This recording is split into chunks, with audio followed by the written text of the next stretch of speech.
اس وقت وطن عزیز پاکستان ایک بڑی آزمائش سے گزر رہا ہے۔ بارشوں اور سیلاب کی ان کیفیات نے ہزاروں بستیاں اجاری، لاکھوں خاندان کھلے آسمان کے نیچے ہیں، بچے، بوڑھے، جوان، خواتین بھوک سے بلک رہے ہیں، بیمار دواؤں کے منتظر ہیں، اور مائیں خالی ہاتھ اپنے لختے جگر کو دیکھ کر تڑپ رہی ہیں۔ ایسے تناظر میں ماہ ربیع النور شریف کی آمد اور پھر نبی پاک صلی اللہ علیہ وسلم کی سیرت کے اسی پہلو کو پیش نظر رکھتے ہوئے آج ہم تقدیر، تدبیر اور دعا و مدد پر کچھ گفتگو کریں گے۔ رب تعالی حق کہنے اور پھر اس پر عمل کی توفیق عطا فرمائے۔ چھٹی صدی عیسوی 20 اپریل 571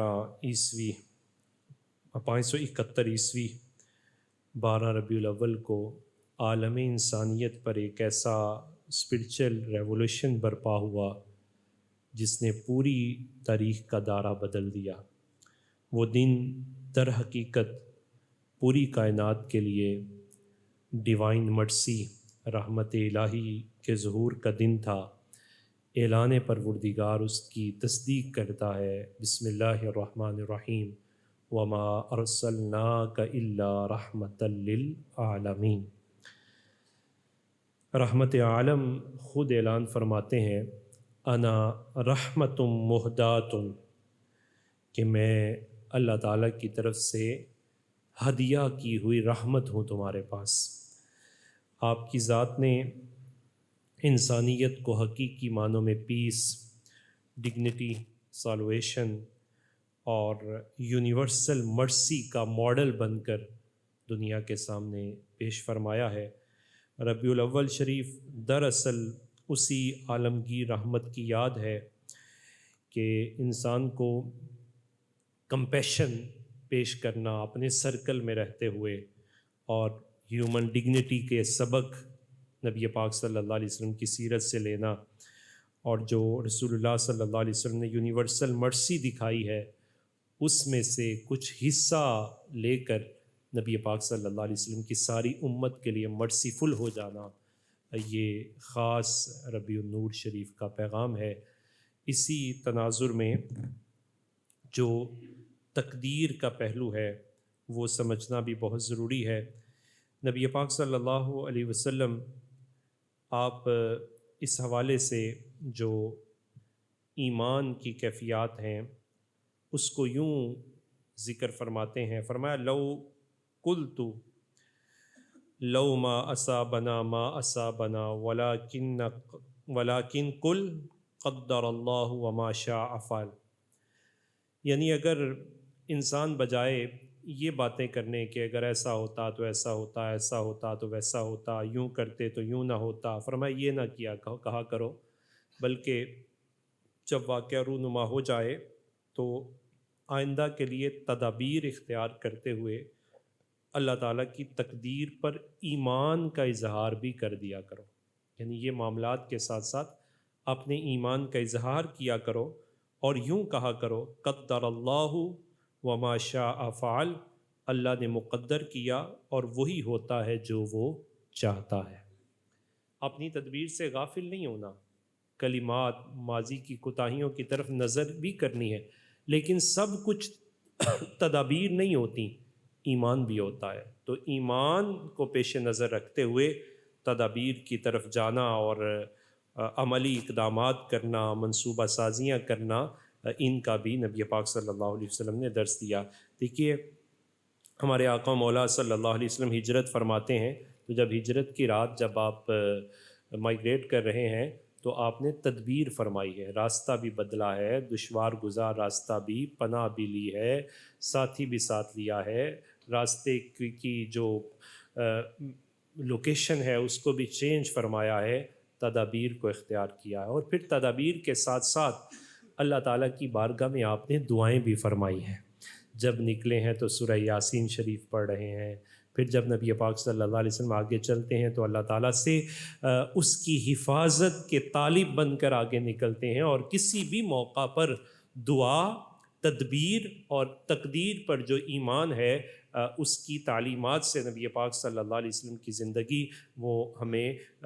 جو ہے وہ جدا نظر نہیں آتی۔ یہ تینوں چیزیں، تقدیر، ایمان، تدبیر، دعا، یہ سب اکٹھی چلتی ہوئی ساتھ نظر آتی ہیں۔ پتہ یہ چلتا ہے کہ حالات کیسے ہی کیوں نہ ہوں، ایمان بھی متزلزل نہیں ہونا چاہیے، تقدیر پر ایمان بھی رہے، تدبیروں سے بھی غافل نہیں ہونا چاہیے، اور دعائیں بھی اللہ تعالیٰ کی بارگاہ میں کرتے رہنا چاہیے۔ نبی پاک صلی اللہ علیہ وسلم کی جو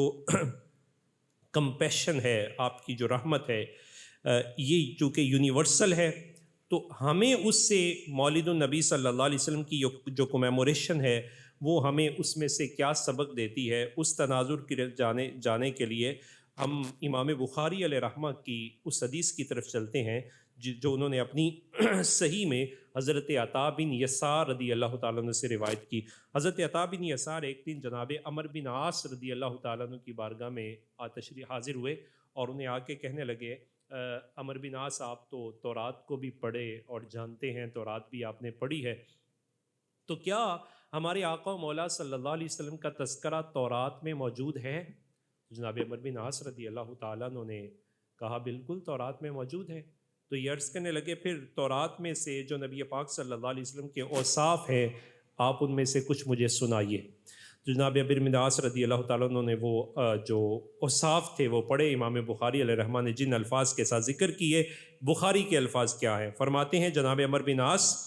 قال اجل واللہ انہ لموصوف فی التورات، اللہ کی قسم تورات مصطفیٰ کریم کی تعریفوں سے بھری ہوئی ہے۔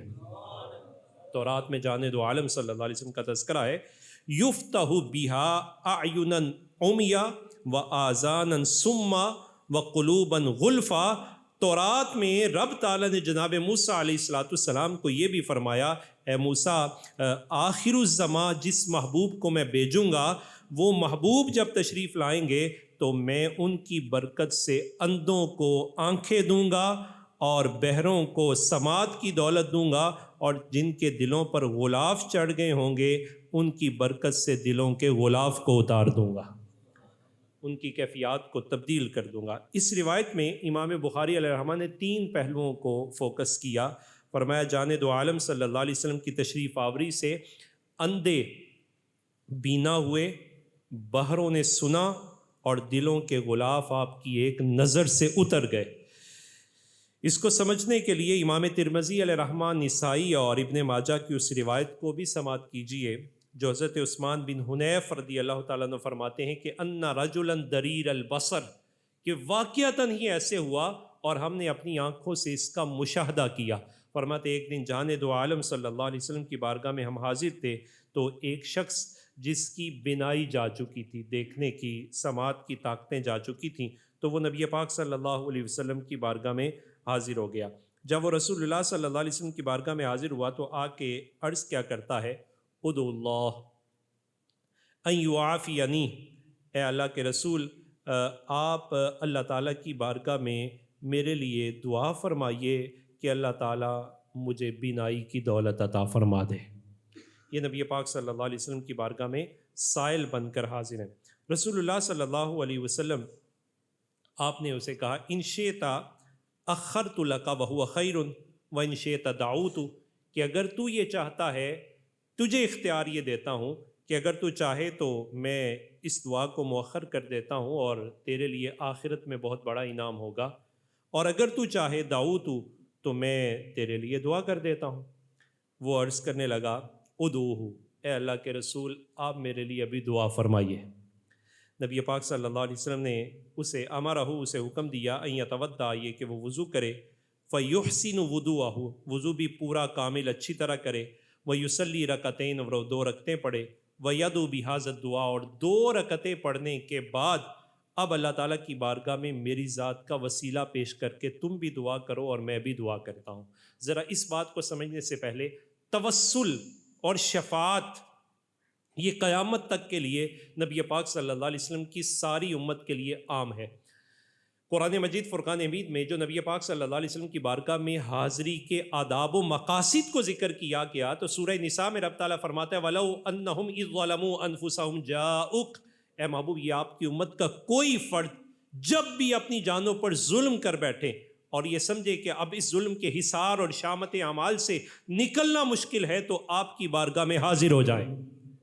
آپ کی بارگاہ میں آئیں اور آ کر یہ اپنے گناہوں کی معافی بھی مانگے اور آپ کی بارگاہ میں سفارش کی درخواست بھی کریں۔ جانے دو عالم صلی اللہ علیہ وسلم نے خود بھی اپنی امتیوں کو امید قیامت تک دلائی ہے، فرمایا من زار قبری وجبت لہو شفاعتی، جو میری قبر کی زیارت کو آیا اس کی شفاعت کرنا میرے ذمہ کرم پہ ہے۔ تو نبی پاک صلی اللہ علیہ وسلم نے شفاعت کا ذمہ بھی لیا، قرآن نے بھی یہی درس دیا کہ وَلَوْ أَنَّهُمْ إِذْ ظَلَمُوا أَنفُسَهُمْ جَاءُوكَ، وہ آپ کی بارگاہ میں حاضر ہو جائیں، پھر وہاں آ کے اللہ تعالیٰ کی بارگاہ سے بخشش طلب کریں۔ رب تعالیٰ آپ سفارش فرمائیں گے تو ان کے حق میں اس دعا کو قبول فرمائے گا اور یہ اللہ تعالیٰ کو توبہ قبول فرمانے والا پائیں گے۔ سے پتہ یہ چلا کہ نبی پاک صلی اللہ علیہ وسلم کی بارگاہ کا توسل قیامت تک کے لیے ساری امت کے لیے رسول اللہ صلی اللہ علیہ وسلم کی رحمت ہے۔ جانے دو عالم صلی اللہ علیہ وسلم کی بارگاہ میں یہ جو شخص حاضر ہوا یہ اسی توسل، اسی عقیدے کو لے کر اور اسی نظریے کے تحت نبی پاک صلی اللہ علیہ وسلم کی بارگاہ میں حاضر ہو کے یہ عرض کرتے ہیں، نبی پاک صلی اللہ علیہ وسلم سے طریقہ سکھاتے ہیں تو یہ دعا کے کلمات سکھائے، فرمایا یوں کہ اللہم انی اسألک وَأَتَوَجَّهُ إِلَيْكَ بِمُحَمَّدٍ نَبِيِّ الرَّحْمَةِ، اے اللہ میں تیری بارگاہ میں سوال کرتا ہوں اور میں تیری بارگاہ میں حاضر ہوا ہوں تو میرے دامن میں نبی رحمت کی شفاعت موجود ہے، نبی رحمت صلی اللہ علیہ وسلم کی سفارش اور شفاعت موجود ہے۔ اور پھر یوں کہ یا محمد انی قد توجہت بک الی ربی فی حاجتی ہذہ لتقضی، اے محمد صلی اللہ علیہ وسلم میں نے آپ کا وسیلہ آپ کے رب کی بارگاہ میں پیش کر دیا ہے اپنے اس معاملے میں تاکہ یہ میرا معاملہ حل ہو، اللہم فشفہ فیہ، اے اللہ نبی پاک صلی اللہ علیہ وسلم کی سفارش کو میرے حق میں قبول فرما لے۔ بس اتنا کہنا تھا کہ صحابہ فرماتے ہیں کہ رب تعالیٰ نے اسے بینائی کی دولت عطا فرما دی۔ اب ذرا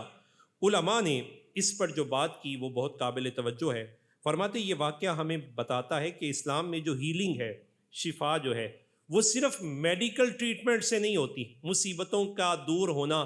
وہ صرف میڈیکل ٹریٹمنٹ پر منحصر نہیں بلکہ ایک ہولسٹک پروسیس بھی یہاں موجود ہے جسے نبی پاک صلی اللہ علیہ وسلم نے دکھایا، جس میں اسپرچل کنیکشن موجود ہے، سائیکالوجیکل ہوپ موجود ہے، پریکٹیکل ایکشن موجود ہے، اور اس پریکٹیکل ایکشن کا جو پروسیس نبی پاک صلی اللہ علیہ وسلم نے بیان فرمایا اس میں سب سے پہلے یہ ہے کہ جسم و روح کی صفائی، اور اس کے لیے وہ جو پیوریفیکیشن تھراپی ہے وضو، اس کو اختیار کیا جائے، اور پھر اس کے بعد مائنڈفلنس کے لیے، فوکس کے لیے انسان اللہ تعالیٰ کی بارگاہ میں صلاۃ حاجت 2 رکعت نماز کو ادا کرے، اور پھر اسپرچل امپاورمنٹ کے لیے وہ اللہ تعالیٰ کی بارگاہ میں جو روحانی طاقت حاصل کرنا چاہتا ہے اس کے پاس روحانی طاقت موجود ہے کہ اسے رسول اللہ کے غلام ہونے کا شرف حاصل ہے۔ یہ نبی پاک صلی اللہ علیہ وسلم کا وسیلہ دے کر اللہ تعالیٰ کی بارگاہ میں دعا کرے تو رب تعالیٰ بیماری کے وقت انسان کو صرف دوا نہیں بلکہ دعا، صبر اور نبی پاک صلی اللہ علیہ وسلم کے توسل سے 2 طرفہ شفا عطا فرماتا ہے۔ تو مصائب میں نبی پاک صلی اللہ علیہ وسلم کی ذات کا وسیلہ اللہ تعالیٰ کی بارگاہ میں پیش کرنا۔ اسی طرح امام بہقی علیہ رحمہ نے ایک روایت کو نقل کیا، وہ فرماتے ہیں کہ ایک خاتون نبی پاک صلی اللہ علیہ وسلم کی بارگاہ میں حاضر ہوئی اور اس نے آ کر اپنے ساتھ ایک بچہ تھا تو اس بچے کی طرف اشارہ کیا اور اشارہ کر کے یہ کہنے لگی ان ابنی ھذا لم یتکلم، اے اللہ کے رسول صلی اللہ علیہ وسلم یہ میرا بیٹا ہے، ابھی تک بولتا نہیں ہے، منذ ولد، جب سے پیدا ہوا ہے میں بڑی کوشش کرتی ہوں، میں کہتی ہوں بولو، یہ بولتا نہیں ہے۔ اور ساتھ ہی کہنے لگی کہ میں نے اس کے بولنے کی، ماں کو جلدی زیادہ ہوتی ہے، اس کے بولنے کے لیے میں بہت سارے حکیموں طبیبوں کے پاس بھی گئی ہوں لیکن اس کو شفا نہیں ہوئی۔ نبی پاک صلی اللہ علیہ وسلم نے جب اس ممتا کی تڑپتی ہوئی ممتا کو دیکھا تو کہا ذرا بچے کو میرے پاس تو کرو نا۔ نبی پاک صلی اللہ علیہ وسلم نے اسے اپنے قریب کیا، ادنی ہی منی، فرمایا میرے قریب کر. اس نے رسول اللہ صلی اللہ علیہ وسلم کے قریب کیا تو جانے دو عالم صلی اللہ علیہ وسلم نے اس بچے کو اشارہ کر کے فرمایا من انا. بچے یہ بتاؤ من آنا. اب وہ بچہ جو پہلے کبھی نہیں بولا تھا کہنے لگا انت رسول اللہ، آپ اللہ کے رسول ہیں، آپ اللہ کے رسول ہیں. فقال انت رسول اللہ. اب ماں بھی خوش ہو گئی. اب نبی پاک صلی اللہ علیہ وسلم کی فرمانے سے وہ بچہ بول پڑا. یہ نبی پاک صلی اللہ علیہ وسلم کا معجزہ ہے، لیکن یہاں تو قوت گویائی موجود ہے. محدثین فرماتے وہ تو اشارہ کرے تو پتھر بولے، وہ اشارہ کرے تو درخت اپنی جگہ چھوڑ کے آئے، وہ اشارہ کرے تو جانور ان کی نبوت کی گواہی دے. فرمایا تم بھولنا مت، ان کے اشارے سے تو چاند چڑھتا ہے، سورج پلٹتا ہے. یہ تو کوئی بڑی بات نہیں. نبی پاک صلی اللہ علیہ وسلم اس کے اندر قوت گویائی موجود تھی، لیکن اصل بات کیا ہے جس کی طرف توجہ کرنی ہے؟ فرمایا یہ معجزہ صرف ایک فرد کی شفا نہیں بلکہ کمیونیکیشن میریکل ہے. یہ نبی پاک صلی اللہ علیہ وسلم نے بچے کو صرف بایولوجیکل کور نہیں دیا، بلکہ رسول اللہ صلی اللہ علیہ وسلم نے اس کے اندر جو ایڈنٹی اویئرنیس تھی کہ تیرے اندر جو حقیقی پہچان ہے وہ پہچان یہ ہے کہ تو میرا امتی ہے اور میں تو اس سے تیری اپنی گواہی طلب کرتا ہوں، اور کیا تو اس گواہی دینے کے لیے تیار ہے؟ تو نبی پاک صلی اللہ علیہ وسلم نے اس کے باطن کے اندر وہ اویئرنیس پیدا کی، اور جو اس کا اسپرچل کانشیسنس تھا، روحانی جو وجدان اس کا تھا، جو روحانی ضمیر تھا، نبی پاک صلی اللہ علیہ وسلم نے اسے بیدار کر کے اپنی طرف متوجہ کیا، جس سے یہ پتہ چلا کہ مصیبتوں میں اگر رسول اللہ کی طرف توجہ ہو جائے تو اللہ رحمت فرماتا ہے. اس وقت مصائب میں گھرے ہوئے ہیں، کیفیات متغیر ہے، تو یہ نبی پاک صلی اللہ علیہ وسلم کا رحمت بن کے تشریف لانا قیامت تک یہ یونیورسل مرسی ہے.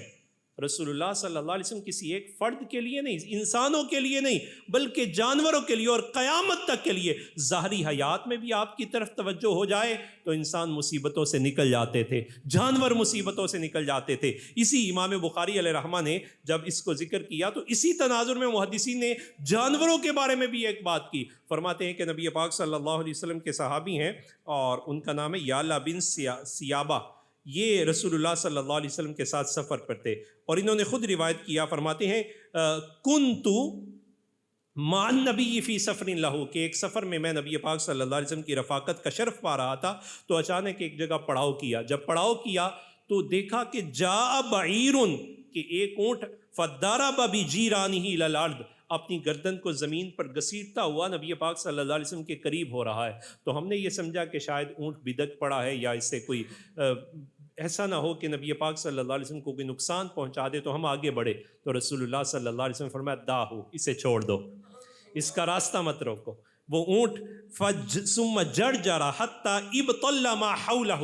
اس نے اپنے منہ سے جاگ نکالی اور اس کی جاگ سے زمین تر ہو گئی. تو یہ ایک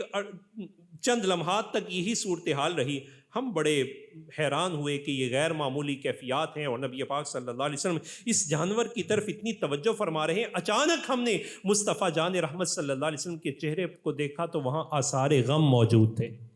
چہرہ متغیر ہو گیا. رسول اللہ صلی اللہ علیہ وسلم کی یہ کیفیات دیکھی تو ہم بھی ذرا غم زدہ ہو گئے. نبی پاک صلی اللہ علیہ وسلم نے ہماری طرف توجہ کی. فرمایا فقال النبی اتدرون ما یقول البعیر، رسول اللہ صلی اللہ علیہ وسلم فرمایا کیا تم جانتے ہو کہ یہ اونٹ کیا کہہ رہا ہے؟ وہ جانتے ہیں بولیاں سب کی. ما یقول البعیر، یہ اونٹ کیا کہہ رہا ہے؟ انہ یزعم ان صاحبہ یرید نحرہ، فرمایا یہ اونٹ یہ کہہ رہا ہے کہ میرا مالک مجھ سے کام بھی بہت لیتا ہے اور اس کو یہ خیال ہو گیا ہے، اس کو یہ خیال ہو گیا ہے کہ کام لیتے لیتے میرے پر جبر بھی کرتا ہے، سختی بھی کرتا ہے، اور خدشہ یہ ہے کہ سختی کرتے کرتے کسی دن مجھے ذبح نہ کر دے، مجھے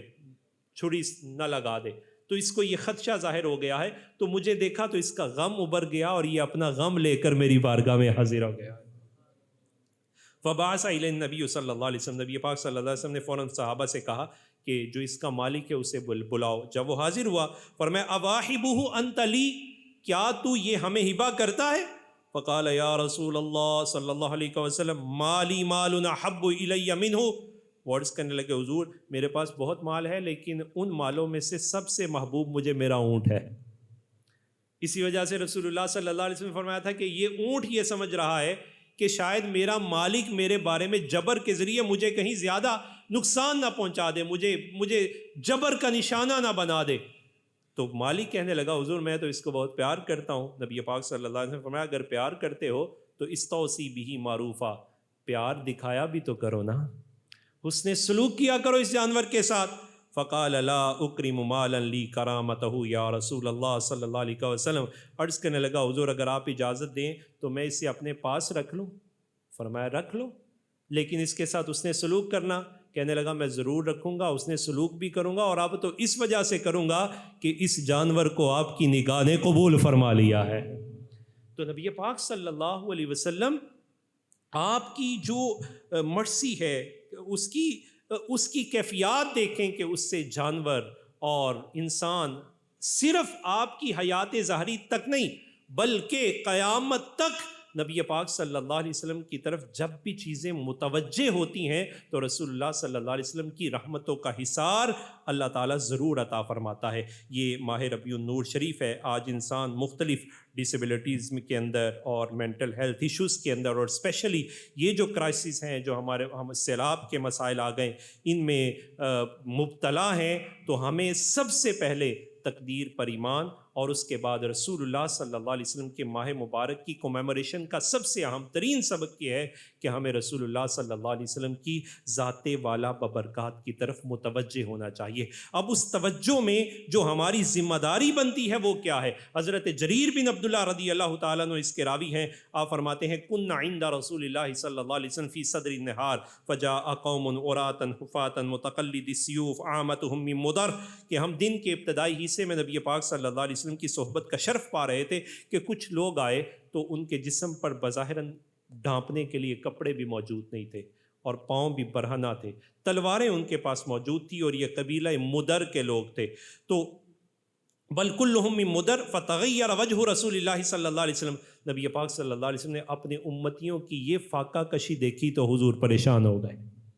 ان کی یہ حالت۔ تو نبی پاک صلی اللہ علیہ وسلم نے رآ بہم من الفاقۃ فدخل ثم خرج فامر بلالا فاذن فاقام الصلاۃ فصلی، تو نبی پاک صلی اللہ علیہ وسلم کے چہرے کا رنگ بدلا، آپ وہاں سے اٹھے اپنے گھر کے اندر تشریف لے گئے، واپس آئے تو جناب بلال کو حکم دیا اذان دو، انہوں نے اذان دی، اقامت کہی، نماز پڑھائی، پھر رسول اللہ صلی اللہ علیہ وسلم نے ایک خطبہ ارشاد فرمایا یا ایھا الناس اتقوا ربکم الذی خلقکم من نفس واحدہ۔ ان کیفیات کے اندر صرف کسی کی غم زدہ کی تصویر کو شیئر کرنا یہ ہماری ذمہ داری نہیں۔ جسے مصطفیٰ کریم صلی اللہ علیہ وسلم کی رحمتوں کا فیضان ملا ہے اسے یہ چاہیے کہ رسول اللہ صلی اللہ علیہ وسلم کی رحمت کا فیضان وہ تقسیم کرے، اگر زیادہ دیا ہے تو زیادہ، کم ہے تو کم، حتیٰ کہ وہ کسی بھی اعتبار سے پیچھے نہ رہے۔ رسول اللہ صلی اللہ علیہ وسلم نے کیا فرمایا یا ایھا الناس اتقوا ربکم الذی خلقکم من نفس واحدہ، اے لوگو اللہ تعالیٰ سے ڈرو، تم اپنے پروردگار سے ڈرو جس نے تم کو ایک جان سے پیدا کیا، اسی جان سے اس کا جوڑا بنایا، اور انہیں دونوں میاں بیوی سے بہت سے مرد اور عورتوں کو پھیلا دیا، اور اس اللہ سے ڈرو جس کے واسطے سے تم سب ایک دوسرے سے مانگتے ہو، قرابت داریوں کا خیال رکھو وہ ٹوٹنے نہ پائیں، بے شک اللہ تعالیٰ تمہارا نگہبان ہے۔ اب کیفیات یہ ہیں کہ یہ کچھ خستہ حال لوگ ہمارے سامنے ہیں۔ فتصدق رجل من دینارہ من درہمہ من ثوبہ، اور تم میں سے جو شخص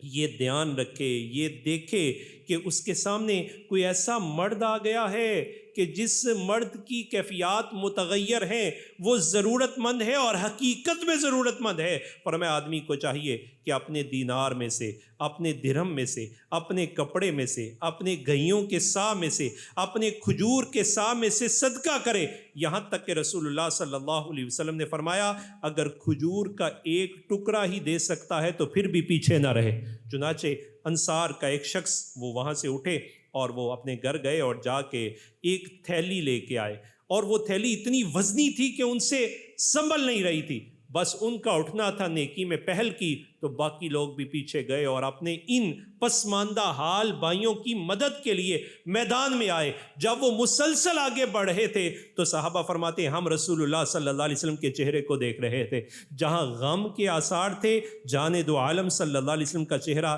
یتحلل کأنہ مذہبۃ، ایسے کھل اٹھا جیسے اس پر سونے کا پانی کر دیا گیا۔